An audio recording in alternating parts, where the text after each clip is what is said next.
요한일서 2장 20절. 너희는 거룩하신 자에게서 기름 부음을 받고 모든 것을 아느니라. 아멘. 이 시간 말씀은 성경에서의 기름 부음이란 무엇인가에 대해서 은혜를 받도록 하겠습니다. 프린트물 요일 7장을 복사를 해서 여러분에게 배포를 해드렸습니다. 좀 지면을 거의 꽉 채웠죠. 한 10장 분량 됩니다. 여기 말씀의 제목이 성경에서 기름 부음이란 무엇인가, 그 원어의 기본 의미에 대해서 잠깐 살펴보도록 하겠습니다. 기름 부음의 원어의 의미는 히브리어 마샤흐, 헬라어 크리오라는 단어인데요. 기름을 붓다, 기름을 바르다, 기름을 발라 구별하다, 특별한 직무를 위해서 성별하다라는 의미가 담겨 있어요. 그래서 구약에서는 기름 부음이 주로 하나님께서 사람이나 물건을 특별한 목적을 위해서 구별하는 표시로 기름을 발랐어요. 신약에서 기름 부음을 받은 분이 바로 예수 그리스도죠. 예수 그리스도라는 의미가, 그리스도라는 의미가 헬라어는 그리스도고 메시아는 히브리어. 똑같은 의미예요. 뜻은 그리스도라는 뜻, 메시아라는 뜻은 기름 부음을 받은 그런 뜻이 있어요. 그러니까 우리가 예수 그리스도 하는데 기름 부음 받은 예수님, 그분이 오신 목적이 자기 백성을 죄에서 구원하신다고 마태복음 1장 21절 기록되어 있죠. 구약 시대의 기름 부음은 주로 왕, 제사장, 선지자들이 특별한 직분과 사명을 위해 외적으로 구별하는 표시로 기름을 부었어요. 신약의 기름 부음은 뭐냐? 예수 그리스도를 믿는 자에게 성령께서 내주하시며 그리스도께 속한 자로 구별하시고 진리 가운데 거하게 하시는 영적 실제이다. 그래서 기름 부음은 권력을 주는 표지가 아니라 하나님께서 맡겨주신 사명을 감당하도록 성령께서 역사하시는 은혜임을 명심해야 돼요. 분명하지 않습니까? 그러면 구약에서의 왕, 제사장, 선지자에게 기름을 부었는데 먼저 제사장에게 기름 부음에 대해서 살펴보도록 하겠습니다. 왜 제사장에게 구별해서 기름을 부었느냐? 하나님께서 제사장을 구별하시고 그에게 하나님의 일을 수행하게 하기 위해서 거룩하게 구별하시는 그런 차원에서 하나님께서 기름을 붓게 하셨다. 그게 대표적인 말씀이 출애굽기 28장 1절인데요. 내가 이스라엘 자손 중에서 네 형 아론과 그 아들들을 너와 함께 네게로 나오게 하여 나를 섬기는 제사장 직분을 행하게 하라고 말씀하고 있습니다. 그래서 출애굽기 28장 41절에는 그들에게 기름을 부어 위임하고 거룩하게 하여 그들로 제사장 직분을 내게 행하게 할지라. 기름을 부어서 하나님의 일을 할 수 있도록 하고 거룩하게 구별하는 거예요. 거룩하게. 그러니까 기름 부음을 받은 사람은 거룩하게 하나님께서 구별한 자라고 보시면 돼요. 그래서 신약에서는 왕 같은 제사장, 왕의 제사장이라고 하죠. 거룩한 백성이라고 말씀하고 계시죠. 따로 구별하셨다, 성별하셨다는 말씀이에요. 그래서 제사장의 기름을 부은 것은 제사장 직분을 하나님 앞에 행하게 하시려고 기름을 부었다는 거예요.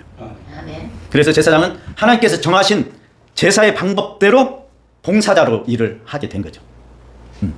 그러니까 하나님께서 정하신 그 일을 그대로 수행을 하는 자예요. 거기에 내가 그 방식을 내 마음대로 바꿔서는 안 돼. 예배 순서 생각하니까 웃음이 나오는데요. 성령이 앞에 있어도 되고 뒤에 있어도 돼요. 그런 거 가지고 하나님께서 뭐라고 안 하세요. 네 마음을 다하고 힘을 다하고 뜻을 다하고 신령하게 진심으로 진리로 예배하는 게 중요한 거예요. 제사장도 마찬가지. 하나님께서 구별하셨어요? 거룩하게 구별하셨으면 하나님의 뜻에 합당한 하나님의 말씀대로 그 임무를 수행하는 자이어야 돼요. 레위기 8장 10절 에서 12절 보겠습니다. 모세가 관유를 취하여 장막과 그 안에 있는 모든 것에 발라 거룩하게 하고. 관유가 기름이에요. 기름. 올리브 기름이라고도 하고 여러 가지 기름을, 좋은 기름을 섞어서 바르기도 하고 했다고 합니다. 모세가 관유를 취하여 장막과 그 안에 있는 모든 것에 발라 거룩하게 하고. 11절 또 단에 7번 뿌리고 또 그 단과 그 모든 기구와 물두멍과 그 받침에 발라 거룩하게 하고 또 관유로 아론의 머리에 부어 발라 거룩하게 하고. 기름을 발라서 거룩하게 구별했다. 그래서 하나님의 일을 하도록 했다. 예배 시작 종 칠 때 성종이라고 하죠. 성종이라고 하는 이유가 구별했다. 하나님의 이 예배의 도구로 구별하기 때문에 여기에 나오는 하나님께서 구별하시고 하나님께서 쓰시는 그 기름 부음을 받은 것은 거룩한 것이 되는 거예요. 그래서 기구들도 거룩하게 되는 거예요. 사람만 거룩한 게 아니에요. 하나님께서 기름을 발라서 거룩하게 따로 구별하시고 성별하시면 그게 거룩한 물건이 되는 거고 거룩한 사람이 되는 거예요. 네. 그래서 하나님께서 우리로 하여금 거룩하게 구별하게 하시는 이유는 뭐냐? 하나님의 일을 성실하게 그대로 받들어 수행할 수 있도록 하기 위함이다. 특히 구약의 제사장들을 하나님께서 구별하여서 그들에게 기름을 부어 주신 것은 뭐냐? 하나님께서 정하신 제사 잘 드려라. 너희들 방식 말고. 아론의 아들들 누구죠? 나답과 아비인가요? 그들은 다른 불을 가지고 하나님께 제사 드린다고 불을 가져왔잖아요. 즉시 죽어요. 장난하지 하면 안 돼요. 하나님 나라는 장난하는 데가 아니에요. 하나님의 방식, 하나님의 방법대로 그대로 하나님의 명하신 대로 그대로 제사를 드리는 거예요. 그게 제사장의 직분이에요. 그리고 하나님 앞에서 섬기는 자. 섬기는 자. 권위 세우는 자 말고요. 내가 조금 알았으니까 이렇게 해라 저렇게 해라 그런 거 말고요. 하나님이 명하신 대로 하나님을 섬기고 백성을 섬기는 자예요. 그게 제사장이에요. 그래서 그 제사장은 하나님의 말씀을 잘 지키죠. 하나님께서 맡겨주신 백성들을 잘 돌보죠. 그게 제사장이에요. 그렇게 하라고 하나님께서 따로 구별하여서 기름을 부으시고 제사장으로 삼으신 거예요. 그래서 제사장 특별한 우리 사람들과 다른 사람이 아니라 하나님의 일을 수행하기 위해서 따로 세우셨다는 것. 물론 그렇게 섬기면 같이 섬겨야죠. 백성들도. 그를 존중해야죠. 존경해야죠. 그건 우리가 이제 신약의 그 기름 부음에 대해서 우리가 은혜로 받을 때 자세히 말씀드리겠습니다. 이와 같이 기름 부음은 거룩하게 구별하는 것이다. 두 번째, 제사장에게도 기름을 부었고 왕에게도 기름을 부었죠. 왕에게도 기름 부은 이유가 있죠. 기름 부음은 바로 하나님의 말씀에 내로 통치를 할 수 있도록 그 일을 수행하기 위해서 구별하여서 하나님의 백성을 잘 다스릴 수 있도록 하나님의 뜻에 따라서 그에게 일을 맡기시고 기름을 부으신 거예요. 그러니까 기름을 부으시는 이유는 뭐냐? 하나님의 말씀대로 하나님의 법대로 그 말씀을 좇아서 백성들을 잘 다스리도록 하기 위함이에요. 내 마음대로 왕의 권위를 휘두르는 자 되어서는 나락으로 떨어져요. 그를 하나님께서 폐하해 버리셔요. 그 대표적인 사례가 사울이죠. 우리에게도 왕을 주시옵소서 그랬죠, 백성들이. 그러니까 하나님께서 어쩔 수 없이 야 그러면 기스의 아들 사울을 왕으로 세워라 그랬죠. 사무엘상 10장 1절 봉독하겠습니다. 이에 사무엘이 기름병을 취하여 사울의 머리에 붓고 입 맞추어 가로되 여호와께서 네게 기름을 부어사 그 기업의 지도자를 삼지 아니하셨느냐. 여호와께서 네게 기름을 부었다고 말씀하고 계시잖아요. 사무엘이 기름병을 취하여서 부었는데 여호와께서 네게 기름을 부었다. 그리하여 지도자로 삼으셨다고 말씀하고 계시는 성경 기록이 사무엘상 10장 1절. 기름을 부으니까 그에게 하나님의 영이 임하셨어요. 사무엘상 10장 6절. 네게는 여호와의 영이 크게 임하리니 너도 그들과 함께 예언을 하고 변하여 새 사람이 되리라. 성령을 부어주시는 첫째 목적은 변화의 새 사람 되는 거예요. 그래서 거듭나는 것은 성령의 역사로 우리가 옛사람에서 돌이켜 하나님의 사람으로 변하는 거예요. 그게 새 사람이 되는 거예요. 기름을 부으시는 것은 하나님의 뜻을 받들어서 백성들, 곧 하나님의 백성을 잘 다스리도록 하기 위해서 그 사명을 주시고 기름을 부으셨어요. 그에게는 성령의 능력도 더해 주셨어요. 그런데 사울은 나중에 하나님의 말씀을 순종하지 않았죠. 그게 문제예요. 일시적으로 기름 부음을 받았을지라도 하나님의 말씀을 준행하지 않냐고 하나님의 그 뜻을 거역하고 자기 판단, 자기 뜻을 내세워서 자기 마음대로 하잖아요. 즉시 하나님께서는 폐하해 버리시죠. 하나님께서 사울이 순종하지 않으니까 다윗을 세우셨죠. 이 두 번째 왕 다윗. 사무엘상 16장 1절에서 13절에 자세히 기록되어 있는데 13절을 보겠습니다. 사무엘이 기름불을 가져다가 그의 형제 중에서 그에게 부었더니 이날 이후로 다윗이 여호와의 영에게 크게 감동되니라. 기름을 부으니까 하나님께서 부어주신 거예요. 사람의 손을 통해서 하나님께서 기름 부으시는 거예요. 그러니까 다윗이 여호와의 성령에 크게 감동되니라. 하나님께서 왕으로 구별하여서 기름을 부으셨다. 성령이 임재하시면은 하나님의 성령의 능력이 그와 함께 임하셔요. 그래서 성령에 감동되어서 성령의 이끄심 따라서 살아가는 거예요. 그런데 사울처럼 내 뜻, 내 마음대로 자기 주장을 하고 자기 뜻을 앞세우면 성령이 떠나죠. 다윗이 기름 부음을 받았어요. 성령의 감동도 입었어요. 범죄했어요. 하나님이 책망하시죠. 책망하셨어요. 성령을 받고 성령의 감동을 했다고 해서 온전한 완벽한 사람은 아니라는 사실을 우리가 확인할 수가 있습니다. 지금은 기름 부음에 대해서 우리가 은혜를 받고 있기 때문에 주제를 향하여서 가겠습니다. 네 번째, 선지자의 기름 부음에 대해서 살펴보도록 하겠습니다. 제사장과 왕과 선지자에게 기름을 부으신다. 선지자는 하나님의 말씀을 선포하도록 기름을 부으시는 거예요. 구약의 선지자가 내가 선지자가 되겠습니다 하고 와서 머리 뒤물고 기름 부어주세요 한 사람 있나? 아무도 없어요. 제가 그래서 하나님의 종은 하나님께서 기름 부으신다. 그런 말씀을 드리는 거예요. 다 목사라고 해서 다 기름 부음을 받았냐? 아니에요. 천만의 말씀이에요. 내가 신학교 가서 목사 안수 받을 수 있어요. 누구든지. 그런데 다 그 사람들이 하나님이 기름 부으셨냐? 아니라는 말씀을 지금 여기에서 말씀하고 계세요. 하나님의 선지자들은 다 하나님이 부르셨어요. 하나님이 부르셨어요. 하나님이 부르시고 그에게 따로 기름을 부으신 거예요. 그 말씀이 열왕기상 19장 16절. 너는 또 님시의 아들 예후에게 기름을 부어 이스라엘 왕이 되게 하고, 왕에게 기름 붓는 장면이고, 아벨 무올라 사밧의 아들 엘리사에게 기름을 부어 너를 대신하여 선지자가 되게 하라. 하나님께서 엘리사에게 기름 부어서 선지자 되게 하신 거예요. 분명하지 않습니까? 선지자는 하나님께서 세우시는 하나님의 종이에요. 그가 진정한 하나님의 종이에요. 내가 감히 주의 종인데, 내가 감히 목사인데, 까불지 마. 그런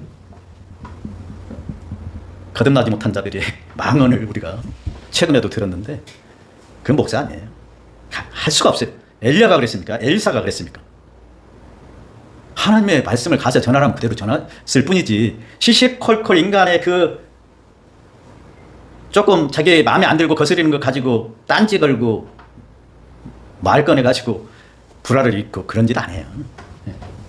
그래서 선지자는 하나님께서 기름 부게 하셔서 그가 선지자로 쓰임을 받았다.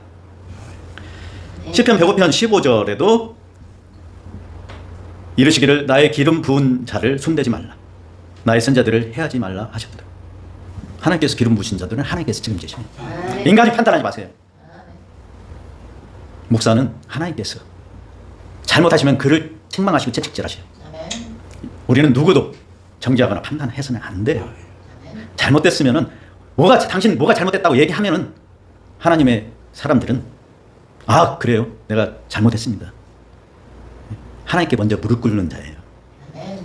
그리고 사람에게 잘못했으면 용서 구하면 되는 거예요. 그게 진정한 하나님의 사람들이지, 내 말 안 들으니까 말도 하기 싫어. 그러지 않아요. 그래서 하나님께서 선지자를 기름 부어서 세우셨다. 왜? 하나님의 말씀을 선포하도록 하기 위해서. 예레미야 23장 11절. 예레미야 23장 11절 보겠습니다. 여호와께서 말씀하시되 선지자와 제사장들이 다 사특한지라 내가 내 집에서도 그들의 악을 발견하였노라. 16절. 만군의 여호와께서 이같이 말씀하시되 너희에게 예언하는 선지자들의 말을 듣지 말라. 그들은 너희에게 헛된 것을 가르치나니 그들의 말한 묵시는 자기 마음으로 말미암은 것이요 여호와의 입에서 나온 것이 아니니라. 21절. 내가 그 선지자들을 보내지 아니하였어도 그들이 다름질하며 내가 그들에게 이르지 아니하였어도 그들이 예언하였은즉. 집에 가서 예레미야 23장은 다 찾아보세요. 예레미야 23장은 어떤 말씀이냐면은 하나님께서 보내지도 않았는데 그들이 스스로 앞장서서 뛰어다니며 하나님을 말씀을 전한다고 하는 것에 대한 책망을 하시는 거예요. 11절에 뭐라고 말씀하세요? 여호와께서 말씀하시되 선지자와 제사장이 다 사특한지라. 제가 그러잖아요. 목사라고 다 목사 아니다. 거짓 목사들도 많이 있다. 하나님께서 선지자와 제사장이 다 사특하다고 말씀하고 있습니다. 니들이 무엇을 말하냐? 바알, 우상숭배. 바알이 뭡니까? 물질 풍요, 왜 신 아닙니까? 복 받는다. 예수 믿으면 축복받아. 무슨 복? 이 세상의 안일과 나의 육신의 평안함과 물질과 이 세상이 주는 행복을 위해서 예수님 믿으라고 전하지 않습니까? 이게 다 여호와께서 미워하시는 자들이에요. 사특한 자라고 말씀하고 있어요. 예수님께서 말씀하신 그대로예요. 마태복음 7장 23절에 나더러 주여 주여 하는 자마다 다 천국에 들어갈 것이 아니요 내 하나님 아버지의 뜻대로 행하는 자라에 천국에 들어가리라. 그들이 예수 이름으로 귀신도 쫓아내고 예수 이름으로 병도 고치고 예수 이름으로 많은 권능도 행했는데 예수님께서는 불법을 행하는 자들아 내게서 떠나가라 하신 말씀과 같은 맥락의 말씀이에요. 그러면서 16절에 뭐라고 말씀하십니까? 여호와께서 이와 같이 말씀하시되 너에게 예언한 선지자들의 말을 듣지 말라. 그들은 너에게 헛된 것을 가르치나니 그들의 말하는 계시는 자기 마음으로 말미암은 것이다. 여호와의 입에서 나온 것이 아니라고 말씀하셨어요. 하나님의 말씀을 섞어서 전하는 자. 마치 하나님 믿으면은 이 세상의 부귀 영화를 누리는 것. 재앙이 없고 고난이 없고 핍박도 없고 평안만 전하는 자들. 그들의 말 듣지 말라. 자기 마음에서 나온 것이다 말씀하십니다. 자기 뜻에서 나온 것이다 말씀하십니다. 왜? 자기가 그런 뜻을 가지고 주님을 믿노라 하기 때문에. 그러면 복받는다고 얘기해서 사람 하나 붙잡아주기 위해서 사람 하나 붙잡아 놓고 헌금 뜯어먹기 위해서 그렇게 전하지 않습니까? 혹시 그런 목사들이 있습니까? 회개하세요. 하나님께서는 내가 그 선자들을 보내지 아니하였어도 그들이 다름질하며 21절 내가 그 선자들을 보내지 아니하였어도 그들이 다름질하며 내가 그들에게 이르지 아니하였어도 그들이 예언했다고 말씀하고 있습니다. 하나님께서 파송하지 않은 하나님의 종들이 이런 행태를 가지고 목사라 하고 주의 종이라고 하고 자기를 섬기라고 하지 않느냐 그 말씀이에요. 하나님의 말씀의 토대 위에서 그대로 진리의 복음을 전해서 생명을 얻게 하는 구원의 복음의 말씀을 전하지 않냐고 이 세상에서 부귀영화를 누리는 축복을 전하는 자 회개할지어다. 그러고 말씀하시는 거예요. 이렇게 하나님께서는 제사장, 왕, 선지자를 기름 부어 따로 구별하셔서 하나님의 일을 수행케 하시고 하나님의 뜻을 전하게 하시고 하나님의 말씀을 그대로 가서 전하게 하셨다. 섬기는 자다. 대접받는 자 아니고 진정으로 섬기는 자다. 하나님의 말씀하시면 그대로 따르는 자다. 종이다, 종. 그렇게 구약의 왕과 제사장과 선지자들을 기름 부어서 세우셨어요. 그게 진정한 의미의 기름 부음이에요, 구약에.